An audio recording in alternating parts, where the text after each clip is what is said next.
जा सकते। और क्या है, अगर मक्के से कोई आदमी मदीने चला गया तो तुम उसको वापस करोगे, और मदीने से कोई आदमी आया तो हम उसको वापस। अब आप देख रहे हैं कि बिल्कुल सरासर क्या हो रहा है, नाइंसाफी हो रही है बिल्कुल। तो अब सहाबा परेशान है कि हुजूर क्या कर रहे हैं। आए थे हम लोग जो है उम्रा जो है करने के लिए एहराम की हालत में है, जानवर जो है कुर्बानी के जानवर साथ में लाए हैं, और मामला ये हो रहा है कि हम यहीं से वापस चले जाएंगे। भाई हमने तो ये हुजूर ने ख्वाब बताया, और ख्वाब बताने के बाद जो है हम समझे कि हुजूर का ख्वाब जो है हजरत उमर फारूक आजम को सबसे ज्यादा तकलीफ हो रही थी, सबसे ज्यादा तकलीफ हो रही थी। बार बार पूछ रहे थे कि या रसूलल्लाह क्या हम हक पर नहीं है, कहाँ हैं काफिर, ये दबकर सुलह क्यों हो रही है। तो आपने कहा कि मैं अल्लाह का रसूल हूँ, मेरी इताअत करो। उधर हज़रत सिद्दीक रज़ी अल्लाह ताला अन्हु समझा रहे थे क्या कि मैं हक पर हूँ, अल्लाह के रसूल हक पर हैं, तो अल्लाह के रसूल को मजबूती से पकड़े रहो। लेकिन सहाबा का आलम क्या था, और चीजें जब ये शर्तें मान ली हुजूर ने, तब सुलहनामा तैयार हो रहा है, सुलहनामा तैयार हो रहा है। तो अब आपने कहा लिखो बिस्मिल्लाहिर्रहमानिर्रहीम। जो सुहेल बिन अम्र था वो कहने लगा क्या कर रहे हो, हम रहमान को नहीं जानते, हम रहमान को नहीं जानते। हमारे यहाँ जो बिस्मिल्लाह है वो है बिस्मिका अल्लाहुम्मा, बिस्मिका, तो वही वाली जो पहले चलती है वही लिखो। ये रहमान क्या अपन नहीं जानते इसको। हुजूर सल्लल्लाहु अलैहि वसल्लम ने फरमाया चलो भाई वैसे लिखो जैसा कि बोलता है। अब इसके बाद एक और कि लिखो कि ये सुलह मोहम्मद रसूलुल्लाह और कुरैश मक्का के दरमियान ये सुलह इन शर्तों के साथ हो रही है। तो सुहेल बिन अम्र बोल पड़ा, मोहम्मद रसूलुल्लाह, अगर हम तुम्हें अल्लाह का रसूल मानते तो फिर तुमसे जंग क्यों करते भाई, जंग बदर क्यों होती, ग़ज़वा उहद क्यों होती। नहीं, हम अल्लाह का रसूल मानते ही नहीं हैं। लिखो क्या ये सुलह मोहम्मद इब्ने अब्दुल्ला और कुरैश मक्का के दरमियान। इस पर सहाबा एकदम पहले तो कह रहे थे नहीं हम तो बिस्मिल्लाह ही लिखेंगे, पहले तो बिस्मिल्लाह पे अटल थे कौन सारे सहाबा, लेकिन हुजूर ने फरमाया नहीं जैसा ये बोलता है वैसे लिखो, समझे ना। अब दूसरा मसला क्या कि मोहम्मद रसूलुल्लाह जो लिखा था वो काटो। सुहेल ने क्या कहा, इसको काट कर लिखो मोहम्मद बिन अब्दुल्ला और कुरैश मक्का के दरमियान सुलह। अली लिखो इसको। हजरत अली कहने लगे या रसूलुल्लाह, कभी इसका एक मकाम वो भी आता है कि इश्क की वजह से माशूक की जो है नाफरमानी करना पड़ती है, एक मकाम कभी वो भी होता है। हजरत अली ने कहा या रसूलुल्लाह ये मुझसे नहीं होगा, मैं आप मोहम्मद रसूलुल्लाह नाम काट करके मोहम्मद इब्ने अब्दुल्ला लिखूं। हुजूर ये सारे सहाबा बेचैन थे कि हम आपको अल्लाह का रसूल माने हुए हैं और ये रसूलुल्लाह कटवा रहा है मोहम्मद इब्ने अब्दुल्ला। आपने फरमाया सुहेल सुनो, मैं मोहम्मद रसूलुल्लाह भी हूँ, मोहम्मद इब्ने अब्दुल्ला भी हूँ। ये अलग बात है कि तुम मुझे नहीं मानते, लेकिन मैं मोहम्मद रसूलुल्लाह भी हूँ और मोहम्मद इब्ने अब्दुल्ला भी हूँ। आपने कहा अच्छा अली लाओ, कहाँ है, कहाँ ये लिखा हुआ है। आपने उसको काटा, दूसरे साथी से कहा लिखो मोहम्मद इब्ने अब्दुल्ला। आप देख रहे हैं कि हुजूर अल्लाह के रसूल है। साहबा कह रहे ये क्या हो रहा है, हम तो हुजूर की रिसालत पर ईमान लाए हुए हैं, लेकिन सोचिए कि अल्लाह के रसूल सल्लल्लाहु ताला अलैहि वसल्लम बज़ाहिर ऐसा हो रहा है कि ये सुलह दबकर हो रही है। क्या हो रही है, दबकर सुलह हो रही कि हुजूर ने बिस्मिल्लाह की जगह बिस्मिका अल्लाहुम्मा लिखवाया। जब सामने वाले के कहने पर सारी बातें सामने वाले की मर्जी के मुताबिक हो रही हैं। मोहम्मद रसूलुल्लाह काटा, मोहम्मद अब्दुल्ला लिखा। अब बहरहाल सुलह हो गई साहब, और सहाबा इतने में अभी सुलह चालू ही थी, लिखा ही जा रहा था कि 10 और घोड़े सवार लैस हथियारों से हुजूर के सामने आ गए। ये कुफार मक्का ने भेजे थे। आपने उनके लिए बद्दुआ की, फरिश्ते ने उनके भी कान पकड़ लिया करके,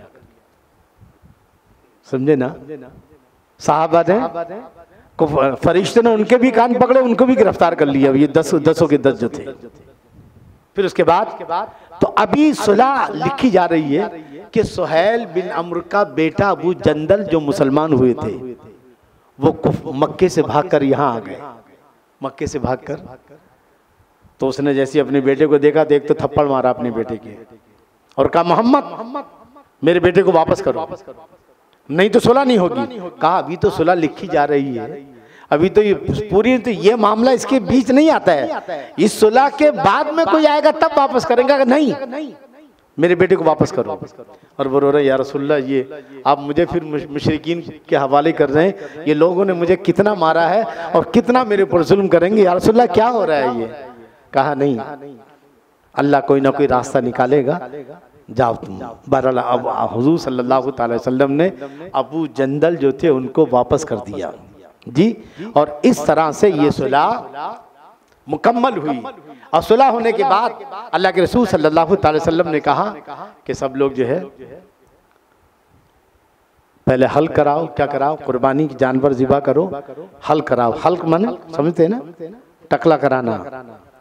तो अब कोई तैयारी नहीं हो रही, हुजूर फरमा रहे हैं और मतलब उनको गम था कि क्या हो रहा है, यहीं से वापस हो रहे हैं हम।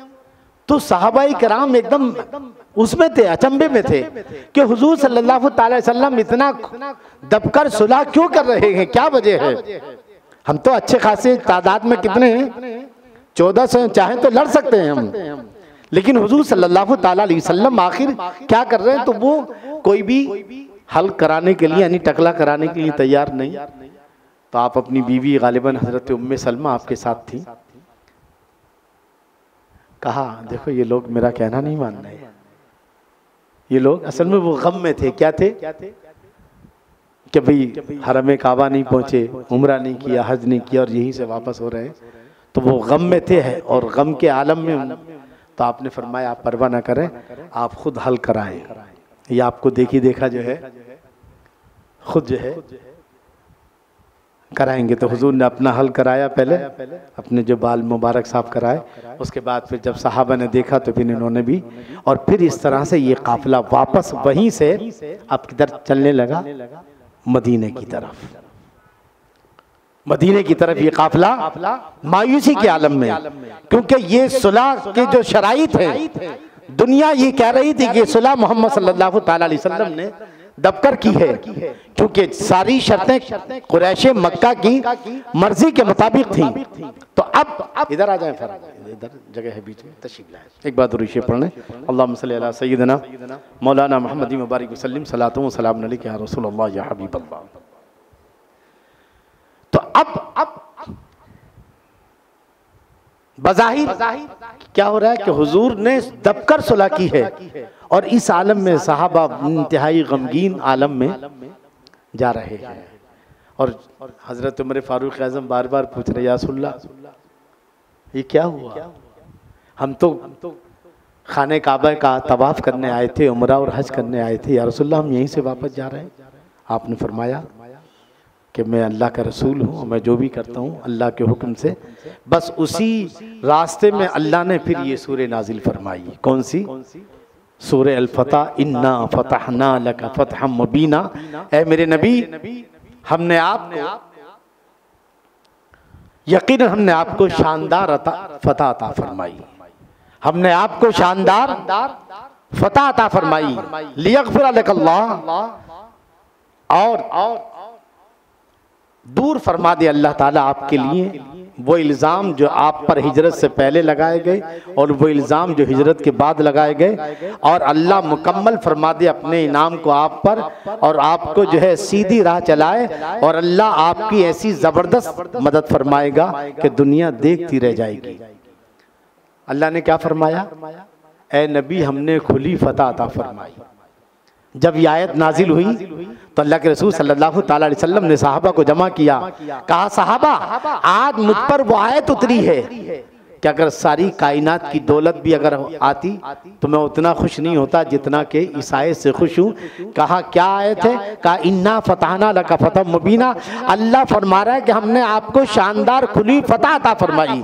साहब ने कहा या रसूलल्लाह ये कैसी फतह है, ये कैसी फतह है? जाहिर तो ये कह रहा है कि ये शिकस्त है, क्योंकि हमने खाने काबा के तवाफ के लिए निकले थे, बगैर तवाफ के आ रहे हैं और सारी शर्तें कुरैश मक्का की मानी है। लेकिन अल्लाह क्या फरमा रहा है, क्या फरमा रहा है कि नबी हमने आपको खुली हुई फतह अता फरमाई। तो आखिर इस फतह से मुराद क्या है, तवज्जो के साथ समाअत कर एक बार दुरूद शरीफ पढ़ें। अल्लाहुम्मा सल्ली अला सय्यिदना मौलाना मुहम्मदी व अला सय्यिदना मौलाना मुहम्मदी मुबारक वसल्लम सलातु व सलामुन अलैका या रसूल अल्लाह या हबीब अल्लाह। मेरे दोस्तों बुजुर्गों, फतह सबसे पहली चीज कि मुसलमानों को अल्लाह ने जो फतह जो बज़ाहिर शिकस्त थी और अल्लाह ने उसको क्या कहा, फतह अता फरमाई। तो सबसे पहली चीज तो ये है क्या कि हुजूर सल्लल्लाहु ताला अलैहि वसल्लम चाहते थे सुलह हो, कुफ्फारे मक्का चाहते थे जंग हो। तो किसकी जीत हुई, हुजूर सल्लल्लाहु ताला अलैहि वसल्लम, क्योंकि वो हुआ जो हुजूर चाहते थे जी।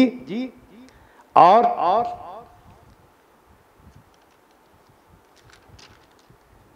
दूसरी क्या कि मादी सहारों मामलात क्या थे कि फतेह मतलब ये कि मुसलमानों ने खाने काबे का तवाफ किए बगैर। तो हालात क्या बता रहे थे कि शिकस्त थी, लेकिन अल्लाह क्या फरमा रहे हैं, फतह। तो गोया मादी सहारों दुनियावी तवक्कुआत से मुसलमानों की निगाहें हटाकर इताअत इलाही और पैरवी रसूल की तरफ करती है कि दुनिया ही कह रही है, हालात ये कह रहे हैं कि ये शिकस्त है, लेकिन अल्लाह क्या कह रहा है कि ये क्या है। तो गोया मुसलमानों की निगाहें, तवज्जो है ना आपकी, मुसलमानों की निगाहें काय से, मादी सहारों से, दुनियावी जराए से और दुनियावी जो तवक्कुआत असबाब व वसाइल से निगाह हटाकर किस तरफ की, मुसलमानों की तवज्जो किस तरफ आई, अल्लाह उसके रसूल की तरफ। अल्लाह कह रहा है तो यकीनन ये फतह है, हुजूर की पैरवी में हमारे लिए क्या है, फतह है। तो गोया मुसलमानों का ताल्लुक जो है असबाब से हटकर मुसब्बिबुल असबाब की तरफ हो गया है। मुसलमानों का ताल्लुक, मुसलमानों का ईमान और यकीन किसकी तरफ, असबाब कह रहे हैं कि शिकस्त है और मुसब्बिबुल असबाब क्या कह रहा है, फतह है। तो गोया मुसलमानों के दिल में क्या हुआ कि नहीं, असबाब कुछ भी कहे, मुसब्बिबुल असबाब कह रहा है फतह है, इसलिए मुझे फतह मानना है, और नबी कह रहे हैं फतह है तो इसलिए हमें। तो गोया ये भी मुसलमानों को क्या है, ये भी मुसलमानों की क्या थी, फतह थी। और जानते हैं ये सहारे, ये मोड़ क्यों आते हैं इन कौमों के उसमें, कि अल्लाह ताला सहारे छीन लेता है। अल्लाह ताला उन सहारों को छीन कर लोग हम कौमों की दिलों को आजमाता है कि जब सहारे खत्म हो जाएं उस वक्त इनका ईमान मुझ पर मजबूत है या नहीं है। तो गोया आज सारे सहारे, सारे असबाब ये कह रहे थे कि ये शिकस्त है, लेकिन अल्लाह कह रहा है क्या, इन्ना फताना लका फतम मुबीना। तो गोया यकीनन अब मुसलमानों का ईमान असबाब की तरफ नहीं है, तवक्कुआत की तरफ नहीं है, बल्कि मुसब्बिबुल असबाब की तरफ है। मेरे नबी की उम्मती हो, मुसब्बिबुल असबाब तो मैं हूं, लिहाजा मैं सबब कब कैसा पैदा कर दूं ये मेरे उसमें है, ये साहब। और दूसरी बात ये है, क्या अल्लाह ने क्या फरमाया आगे, लक़द रज़ियल्लाहु अनिल मुमिनीन इज़ युबायिऊनका तहत शजरा, कि यकीनन अल्लाह उनसे राजी हो गया जिन्होंने नबी के हाथ पर बैत की। तो गोया अल्लाह ने अपनी रजामंदी का तबगा मुसलमानों को अता फरमा दिया है। तो इससे बढ़कर कामयाबी और क्या होगी। अल्लाह ने क्या फरमाया, लक़द रज़ियल्लाहु, अल्लाह राजी हो चुका है किन से, अनिल मुमिनीन, उन ईमान वालों से, इज़ युबायिऊनका तहत शजरा, जो दरख्त के नीचे, ये कौन सा दरख्त था, बबूल का दरख्त था, और जब हुजूर उसके नीचे बैठे थे तो उसकी शाखें जो है हुजूर के सर पर, बदन पर लग रही थी, उसके नीचे बैठकर जो है अल्लाह फरमा रहा कि मैं इनसे राजी हो चुका हूँ। तो गोया ये क्या है, सबसे बड़ी फतह, अल्लाह का राजी होना। ये कोई आसान काम नहीं है। अल्लाह अकबर। आज नबी के जो मुसलमान हुदैबिया में हैं, 1400 सहाबा को अल्लाह ताला अपनी रजा हासिल करने का तमगा दे रहा है, अल्लाह राजी हो चुका है। तो ये क्या है, मुसलमानों की फतह। तीसरा क्या है साहब, कि बज़ाहिर तो खाने काबा में नहीं गए, एंट्री नहीं हुई, लेकिन मुसलमानों हुजूर ने क्या किया, हुजूर ने 80 को भी छोड़ दिया था। याद है ना, जो जबल तनीम से आए थे मुसलमान पर हमला करने के लिए, हुजूर ने बददुआ की, फरिश्तों ने आकर के सबके कान पकड़ लिए, तो सब के सब पकड़े गए। आए थे मुसलमानों को हमला करने, लेकिन सब के सब पकड़े गए, मगर आपने सबको माफ कर दिया, छोड़ दिया। तो गोया इस सुलह हुदैबिया के बाद मुसलमानों का अखलाक, मुसलमानों का अखलाकी रोब मुनकरीन कुफार मक्का पर बैठ गया कि कितने बुलंद हैं ये लोग, ये दीन के लिए कुर्बानी दे रहे हैं, अपने नबी के कहने पर चल रहे हैं, अपने नबी का एहतराम कर रहे हैं। तो मुसलमानों का रोब किस पर, कुरैश मक्का पर। मुसलमानों का इरादा, उनकी हिम्मत, उनका अखलाक व किरदार, उनका जज्बे जिहाद व कुर्बानी और उन